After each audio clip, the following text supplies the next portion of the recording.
বাংলাদেশের ব্যক্তি মানুষ হিসেবে কোনো প্রতিনিধি না, আমাদের অনেক সমস্যা রয়েছে। বড় বড় কথা বলি, সমস্যা হলে রাজনৈতিক দলকে ধুয়ে দেই, সরকারকে ধুয়ে দেই, বুদ্ধিজীবী শিক্ষক সবাইকে ধুয়ে দেই, নিজের জায়গা থেকে ঠিক হই না। আমরা বলি এই কাউন্সিলর কেন এই ব্যবসা করে টাকা দিচ্ছে, এই কাউন্সিলর এই জায়গায় টেন্ডার নিয়ে বিভিন্নভাবে চাঁদাবাজি করছে। একজন কাউন্সিলরের কাছে একজন ব্যক্তি হিসেবে আমার যে প্রত্যাশা, তার ওই জায়গায় 10, 20, 30, 50 হাজার মানুষের যে প্রত্যাশা, এই প্রত্যাশা পূরণ করতে ওই কাউন্সিলরের মাসে কত লাখ টাকা লাগে সেটাও আপনার হিসাব করতে হবে। এবং এই টাকাটা বৈধভাবে উপার্জনের যে পথ, সেই পথ আপনাদের তৈরি করে দেওয়ার জন্য কাজ করতে হবে। কেউ যদি অবৈধভাবে 1 টাকা উপার্জন করে আমরা তার বিপক্ষে দাঁড়াবো, কিন্তু আপনি বৈধভাবে উপার্জনের পথ যদি তাদেরকে না দেন, এটাও আপনাদের জায়গা থেকে সংকীর্ণ মানসিকতার পরিচয়।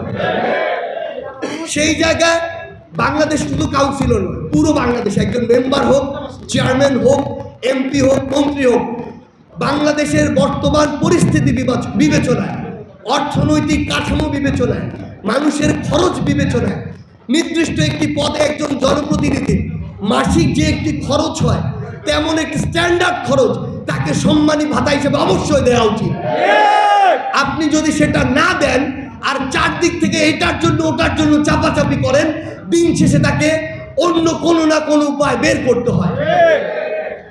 আমরা আমাদের জায়গা থেকে আপনাদেরকে শুধু একটি কথাই বলি, জনগণ এবং যারা জনগণের হয়ে কাজ করবে, আমরা তাদের মধ্যে ব্রিজ হয়ে কাজ করতে চাই।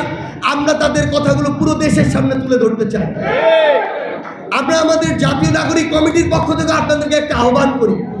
সেই আহ্বানটি হচ্ছে পুরো বাংলাদেশের মানুষের নতুন একটি রাজনৈতিক বন্দোবস্ত, তাদের একদম মনের ভিতর থেকে একটি প্রত্যাশা। আপনারা কে কোথায় যাবেন সেটা আপনাদের বিষয়, কিন্তু একটি জিনিস মনে রাখবেন, আপনারা যদি সেই প্রত্যাশাকে সামনে রেখে আগামীর বাংলাদেশে কাজ না করেন, চোখের সামনে খুনি শেখ হাসিনা যে ফেরাউনের চেয়ে বড় হয়ে উঠেছিল, তার পরিস্থিতিটা একবার অনুমান করবেন। যদি জনগণের প্রত্যাশা অনুযায়ী কাজ না করেন, 1 বছর, 2 বছর, 5 বছর পার পেয়ে যাবেন, কিন্তু তারপর পরিস্থিতি এবং অবস্থা তার মতোই হবে। সে তো কোন পর্যায়ে চলে গিয়েছিল, মানে বাংলাদেশের ক্ষমতার জায়গায় আল্লাহর পরই তার অবস্থান, এমন একটি জায়গায় চলে গিয়েছিল। সেই জায়গায় তার অবস্থান যদি এমন হয়, আমরা যারা ছোটখাটো মানুষ রয়েছি, আমাদের অবস্থান জনগণ কোথায় নিয়ে ফেলবে সেটা আমাদের মাথায় রাখতে হবে।